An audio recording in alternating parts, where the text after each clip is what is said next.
Eh, Terima kasih.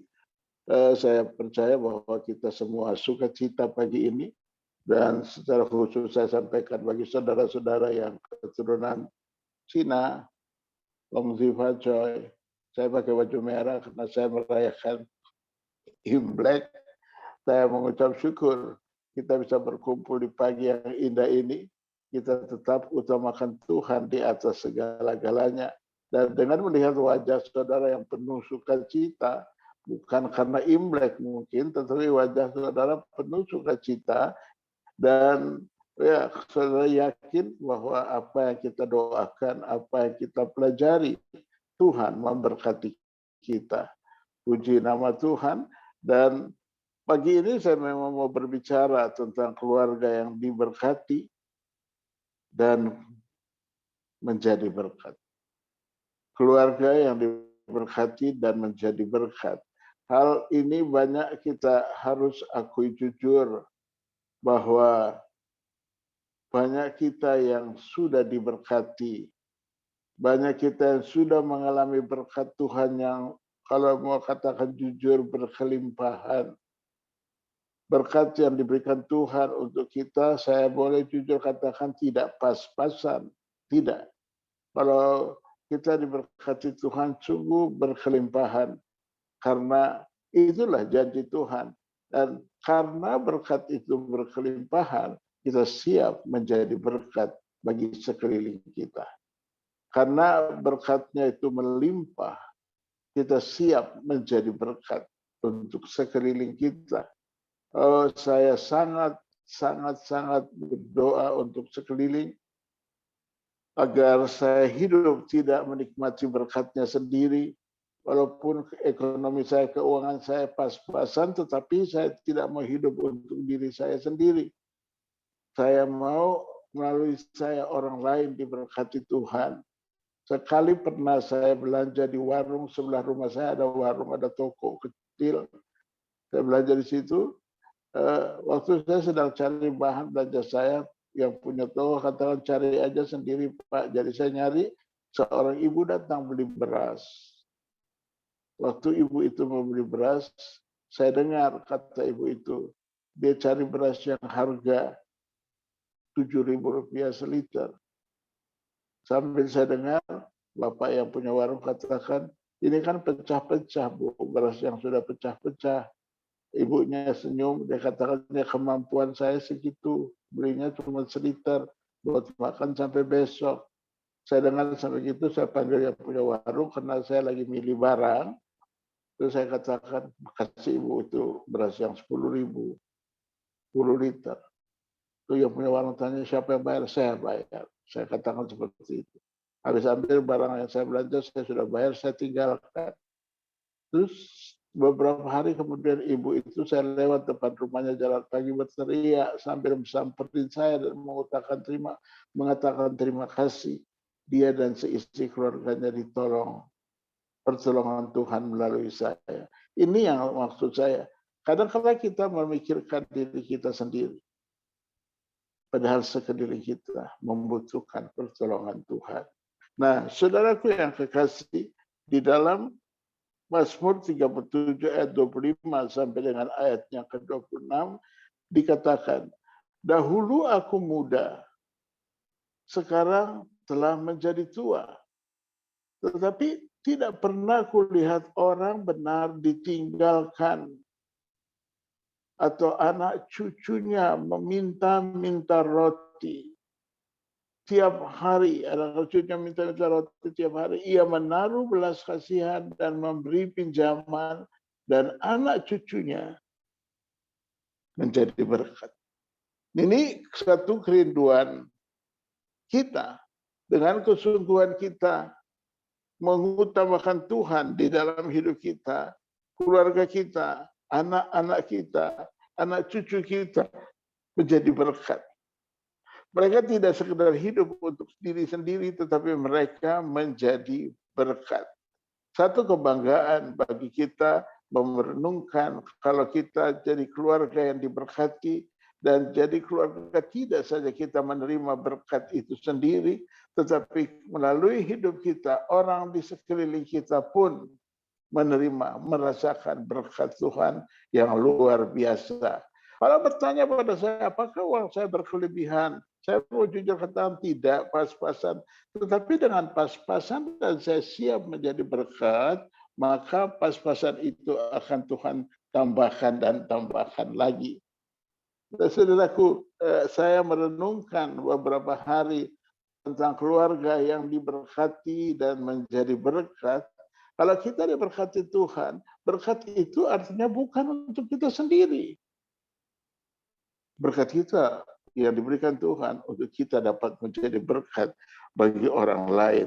Dan saya mengucap syukur kalau kita lakukan itu, maka saudara tidak pernah mengalami kesulitan di dalam kehidupan saudara. Saudara tidak akan pernah mengalami kesulitan di dalam kehidupan saudara. Nah, Daud, penulis Mazmur 37 membandingkan keberhasilan orang fasik dengan orang yang benar, yang takut akan Tuhan, tanpa mengandalkan Tuhan. Bisa saja orang fasik mengumpulkan kekayaan dengan ketekunan dan kerajinan atau dengan kelicikan dan kejahatan. Bisa saja. Mazmur 37 ayat 14 berkata, orang fasik menghunus pedang dan melenturkan busur mereka untuk merobohkan orang sengsara dan orang-orang miskin, untuk membunuh orang-orang yang hidup jujur. Artinya berlawanan, orang fasik tidak pernah cocok atau tidak nyambung dengan orang yang hidup benar. Nah, kalau kita bertanya di mana ada orang fasik? Apakah orang fasik itu di jalanan? Apakah orang fasik itu di tempat-tempat khusus kumpulnya orang-orang fasik? Saya katakan tidak. Bisa saja di gereja ada orang fasik. Banyak. Sepertinya orang jujur, tetapi mereka orang fasik. Kelakuannya sudah jadi Kristen, tetapi belum bertobat dengan sungguh-sungguh. Nah, saudaraku, kalau dikatakan orang fasik ini adalah orang yang aktif, tetapi orang yang menolak kebenaran. Dan seperti hidup yang ditentukan oleh Tuhan, kita harus mengandalkan Tuhan dengan sungguh-sungguh. Tetapi jika kita tidak sungguh-sungguh mengandalkan Tuhan, maka hidup kita sedang mengalami penderitaan. Nah, hidup orang fasik bisa saja sepertinya secara materi diberkati, namun tidak mungkin menjadi berkat. Secara materi mungkin mereka diberkati, namun tidak mungkin bisa menjadi berkat. Secara rohani, bahkan diri orang fasik sendiri pun akan berakhir dalam kebinasaan. Diri orang fasik pun akan berakhir dalam kebinasaan. Berbeda orang yang meninggal dunia dengan orang yang binasa. Beda. Orang fasik dikatakan akan berakhir dengan kebinasaan. Saya mengucap syukur untuk merenungkan hal ini. Nah, saya tetap percaya jemaat Tuhan, anak-anak Tuhan, mereka tetap hidup sebagai anak Tuhan, hidup sebagai orang benar, hidup melekat sungguh kepada Tuhan, sebab orang yang melekat sungguh kepada Tuhan, orang inilah yang akan diberkati Tuhan. Kapan kita diberkati Tuhan? Setiap hari kita diberkati Tuhan. Pertanyaannya, kapan Tuhan berhenti memberkati kita? Saya jujur katakan, Tuhan tidak pernah melihat kelemahan kita. Tapi Tuhan lihat keberhasilan kita. Nah, bersama dengan Tuhan, kita yang biasa-biasa menjadi luar biasa. Ini yang mesti kita renungkan. Kalau ada Tuhan di dalam hidup kita, kita nggak biasa-biasa. Kita menjadi luar biasa. Bukan kitanya hebat, tetapi ketaatan kita kepada Tuhan, itulah yang membuat kita jadi luar biasa. Nah, saudaraku yang saya kasihi, Mazmur 37 ayat 10 dikatakan, karena sedikit waktu lagi maka lenyaplah orang fasik. Sedikit waktu lagi. Sebelum Tuhan datang, Tuhan pulihkan dulu segala-galanya. Dan saya percaya, saudara dan saya, pagi ini kita berdoa untuk keluarga kita semua, agar kita jadi orang benar. Kita orang yang diberkati, dan kita jadi orang yang memberkati.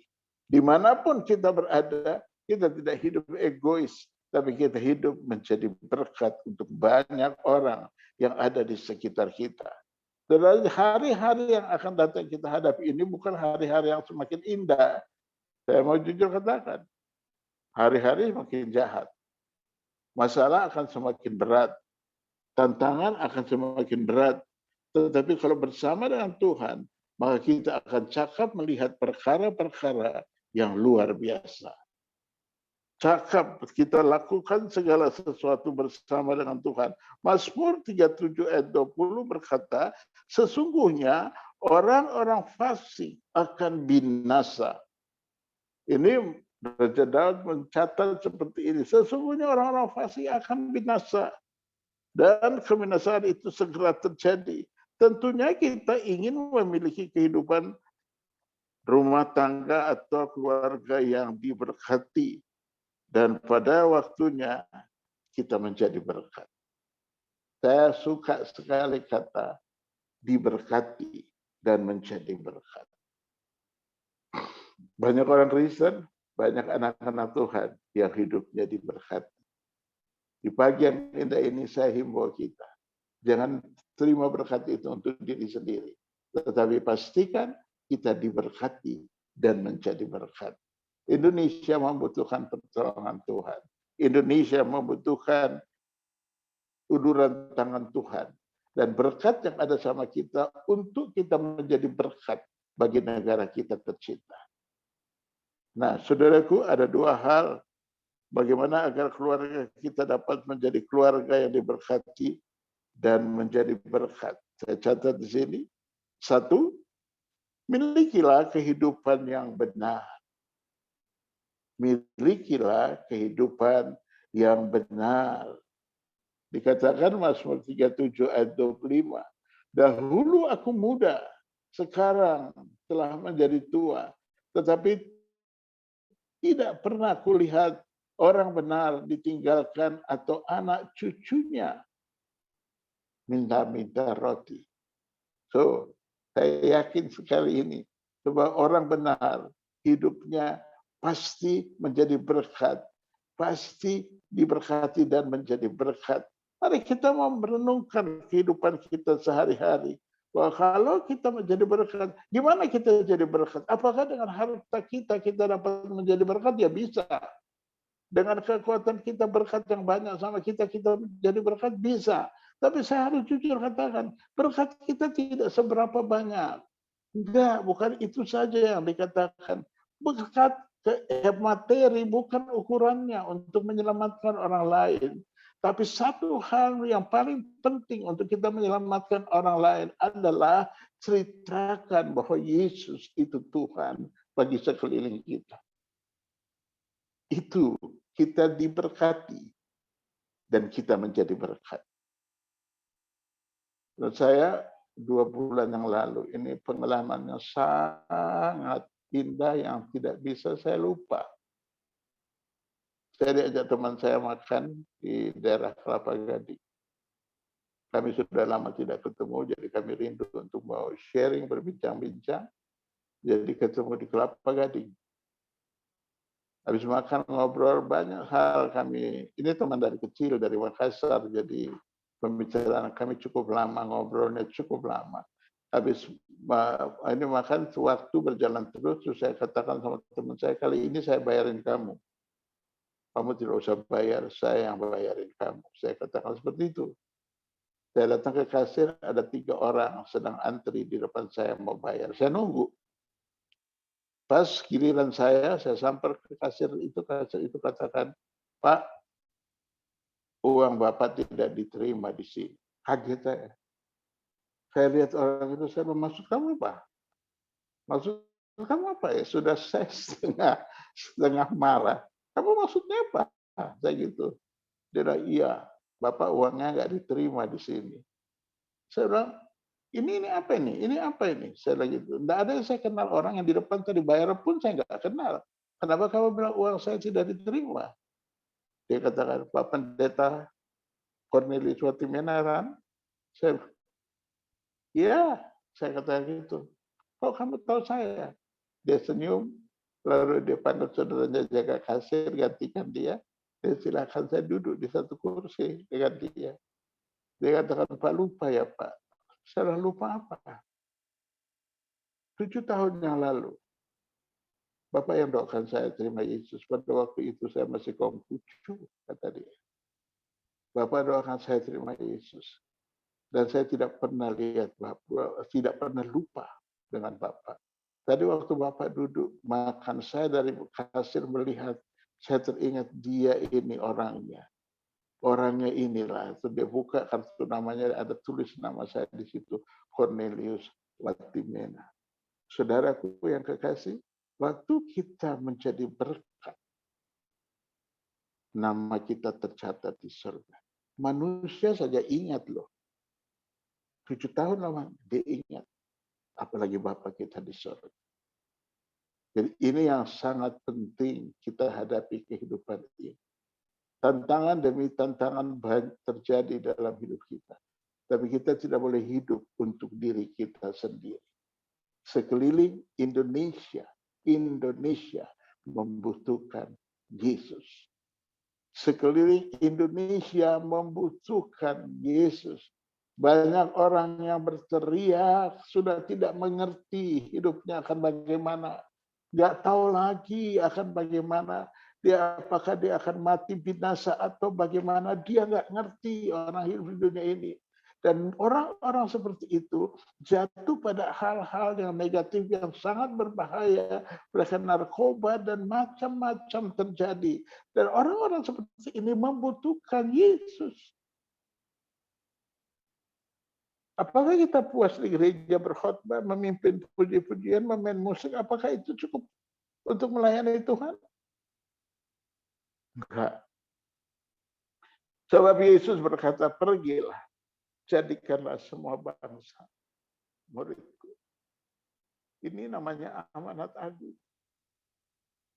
Waktu kita melayani Tuhan dengan sungguh-sungguh, kita ke gereja kasih persembahan, kasih perpuluhan, kita beri ini, beri itu, bagus. Tetapi dari mulut kita belum menyentuh orang lain untuk mengatakan Yesus itu Tuhan. Ini masalah. Saya mengucap syukur pagi ini saudara yang ikuti 160 orang, saudara yang sungguh-sungguh ikut. Saya menghimbau saudara di pagi yang indah ini. Mari kita renungkan. Berapa banyak orang sudah dengar nama Yesus melalui saudara. Kita renungkan baik-baik. Karena seberapa banyak berkat yang sudah kita terima. Berapa banyak berkat yang sudah kita terima. Dan pertanyaannya, apakah kita sudah menjadi berkat? Atau berkat itu untuk kita sendiri? Saudaraku yang saya kasihi, banyak sekali masalah yang saya hadapi. Kadang saya direndahkan, kadang dengan karakter saya, dengan kelemahan saya dibenci orang, tidak disenangi orang. Tetapi saya tidak mau melihat hal itu. Setiap masalah yang terjadi dalam hidup saya itu proses yang mendatangkan kebaikan untuk saya. Waktu saya tidak berontak, waktu saya tetap diam dengan ada sesuatu begini, saya divonis begini, punya kesalahan ini, punya kesalahan 1, 2, 3 dibacakan kesalahan saya, lalu saya diam. Terus pulang saya tanya sama Tuhan. Karena saya tahu, tidak ada satupun manusia di dunia ini yang sempurna. Saya yang tidak sempurna, disempurnakan oleh Tuhan. Waktu saya mendengar si A benci saya, si B tidak suka saya, si ini, saya dengar. Apakah saya mundur melayani Tuhan? Semua tuduhan yang ditujukan kepada saya membuat saya koreksi, introspeksi diri saya. Kurang berdoa, kurang puasa, kurang masuk lebih dalam lagi dengan Tuhan. Apakah saya menyalahkan orang-orang yang menyalahkan saya, yang memvonis saya? Enggak. Saya berkati mereka. Tuhan pakai mulut mereka menegur saya untuk saya lebih kuat. Dan saya lebih kuat melayani Tuhan. Kalau saya bicarakan tentang diberkati dan menjadi berkat, ini saya alami secara pribadi. Saya nggak mau bicara, hanya berbicara. Tapi saya alami.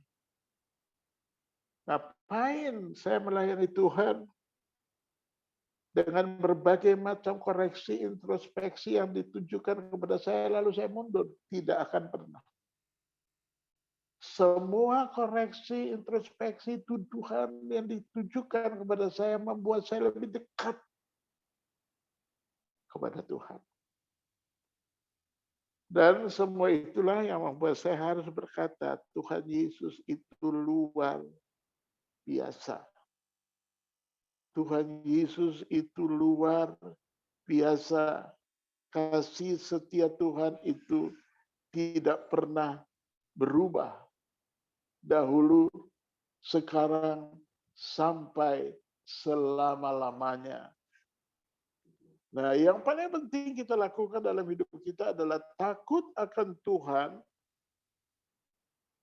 Saya catat di sini, takut akan Tuhan mencakup satu kehidupan yang senantiasa mendekatkan diri kepada Tuhan. Takut akan Tuhan mencakup kehidupan yang senantiasa mendekatkan diri kepada Tuhan. Kedua, takut akan Tuhan mencakup menjauhkan diri dan membenci dosa. Apa sih dosa? Apakah dosa pencuri? Apakah dosa membunuh? Ya, dosa mencuri, membunuh dosa. Tetapi tidak bisa mengampuni orang lain. Itu dosa. Sakit hati, simpan sakit hati. Itu dosa. Jangan simpan dosa. Tapi kita mau melalui hidup kita. Melalui hidup kita. Orang lain diberkati Tuhan. Poin kedua. Kehidupan yang penuh dengan kemurahan dan belas kasihan. Kehidupan yang penuh dengan kemurahan dan belas kasihan. Mazmur 37 ayat 26 berkata, tiap hari ia menaruh belas kasihan dan memberi pinjaman dan anak cucunya menjadi berkat. Ini yang menjadi kerinduan saya. Setiap hari menaruh belas kasihan dan memberi pinjaman. Dan anak cucunya menjadi berkat. Puji nama Tuhan.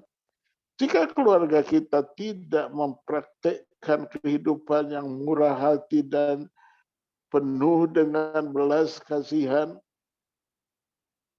maka sesungguhnya kita sedang bersandiwara. Jadi orang Kristen yang bersandiwara. Kita jadi orang Kristen yang mendengar, melakukan. Kita benar-benar dengan belas kasihan yang ada di hati pikiran kita. Kita menjadi berkat bagi banyak orang. Galatia 6 ayat 7 dikatakan, janganlah sesat. Allah tidak membiarkan dirinya dipermainkan. Karena apa yang ditabur orang, itu juga yang dituainya. Apa yang ditabur, itu yang dituainya. Mari kita nabur kebaikan. Mari kita nabur kebaikan. Agar kita terima berkat yang luar biasa. Setiap hari nabur kebaikan. nabur kebaikan, nabur kebaikan. Galatia 6 ayat 10 dikatakan, janganlah kita jemu-jemu berbuat baik. Karena apabila sudah datang waktunya, kita akan menuai jika kita tidak menjadi lemah. Jangan jemu-jemu berbuat baik. Jangan jemu-jemu berbuat baik. Dan saya sangat mengucap syukur kepada Tuhan dengan berbagai macam kelemahan, dengan berbagai macam masalah yang saya hadapi, mata saya selalu tertuju kepada Tuhan. Dan saya harus akui jujur, kelemahan saya demi kelemahan yang terjadi dalam hidup saya membuat saya bangkit. Saya bangkit. Kenapa? Karena saya tahu semua tuduhan yang terjadi dalam diri saya adalah supaya saya lebih dekat lagi dengan Tuhan. Kalau saya kecewa dengan tuduhan itu, saya mundur dari Tuhan. Tapi saya mengucap syukur untuk tuduhan itu. Sebab saya tahu semua masalah yang terjadi mendatangkan kebaikan untuk kita. Tidak ada masalah yang tidak mendatangkan kebaikan. Semua Tuhan izinkan dan mendatangkan kebaikan. Seumur saya sudah 65 tahun. Tahun ini, September nanti saya 66 tahun. Sampai kapan saya melayani Tuhan, saya nggak tahu. Tetapi selama Tuhan berikan saya kekuatan, saya tetap melayani Tuhan. Selama saya bernafas, saya tetap melayani Tuhan. Selama saya kuat, saya tetap berikan hidup saya untuk Tuhan. Efesus 5 ayat 25 dikatakan, hai suami kasihilah istrimu, sebagaimana Kristus telah mengasihi jemaat dan telah menyerahkan dirinya baginya. Saudaraku yang saya kasihi, saya tetap mengajak saudara merenungkan kebaikan Tuhan yang terjadi di dalam hidup kita. Kalau Tuhan begitu baik, mari kita miliki kehidupan yang benar. Mazmur 37 ayat 25 berkatakan, dahulu aku muda, sekarang telah menjadi tua. Tetapi tidak pernah kulihat orang benar ditinggalkan atau anak cucunya minta-minta roti. Tidak pernah. Dan untuk itu, mari kita jadi pelaku firman agar hidup kita berubah. Hidup kita diberkati Tuhan. Hidup kita semakin indah. Saudara dan seisi keluargamu diberkati Tuhan.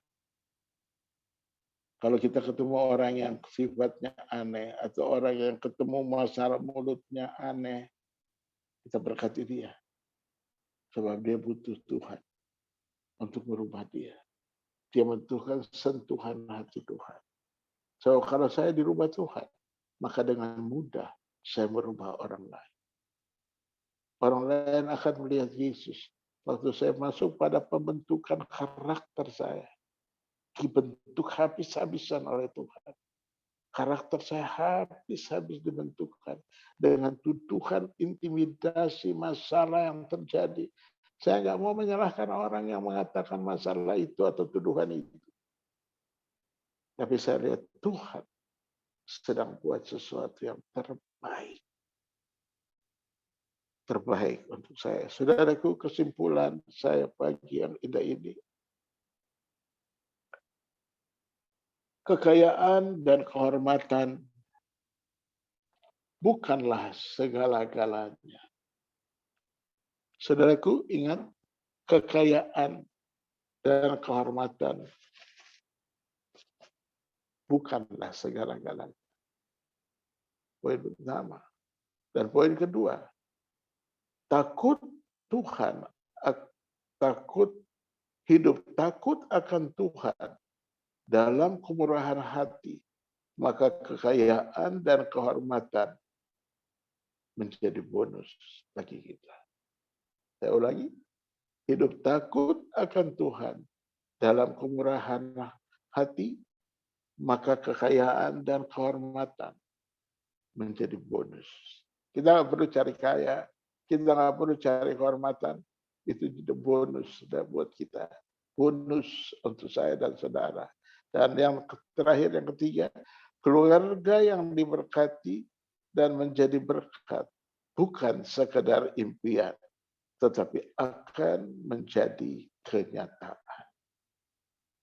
Taat dan setia. Lakukan kehendak Tuhan dengan sungguh-sungguh. Maka hidup saudara mengalami perubahan. Saya ulangi, keluarga yang diberkati dan menjadi berkat. Bukan sekedar impian, tetapi akan menjadi berkat.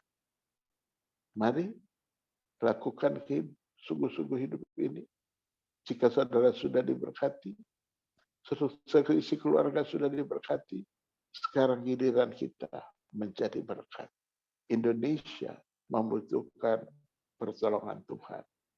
Indonesia membutuhkan pertolongan Tuhan. Kita berdoa. Terima kasih Tuhan Yesus. Aku mengucap syukur kepadamu. Kalau Engkau ajarkan kami untuk hidup kami yang sudah diberkati, kami mau menjadi berkat. Kalau hidup kami berkelebihan, kita berhenti melihat kelemahan orang dan menyalahkan orang lain. Tapi kita terima setiap orang dengan segala kelemahannya. Seperti Tuhan Yesus menerima kita. Tuhan Yesus menerima saya dan saudara. Dia tidak pernah melihat kelemahan kita. Justru oleh kelemahan kita lah Tuhan Yesus mati di atas kayu salib. Pagi hari ini saya berdoa biar semua kita merenungkan betapa besarnya kebaikan Tuhan. Betapa dahsyatnya Tuhan. Kasihnya tidak dapat dihitung, tidak dapat diukur oleh apapun juga. Sudah terjadi di dalam hidup kita. Sekarang giliran kita siap menjadi berkat. Indonesia membutuhkan pertolongan Tuhan. Saya berdoa bagi saudara, angkat tanganmu dan terimalah berkat Tuhan. Dengan sungguh-sungguh engkau taat dan melakukan kebenaran, maka engkau dan seisi keluargamu diberkati Tuhan. Aku mengucap syukur untuk Tuhan memberkati setiap hari. Karena kasih setia Tuhan tidak pernah berubah. Dahulu, sekarang, sampai selama-lamanya. Dalam nama Tuhan Yesus. Amin. Saudaraku, besok kita masih ikut Morning Chapel dengan Bapak Pendeta Tony Suwardi. Diberikan tema Don't Go Too Far. Saya harapkan kita semua ikut agar kita diberkati. Tuhan Yesus memberkati. Thank you, Pak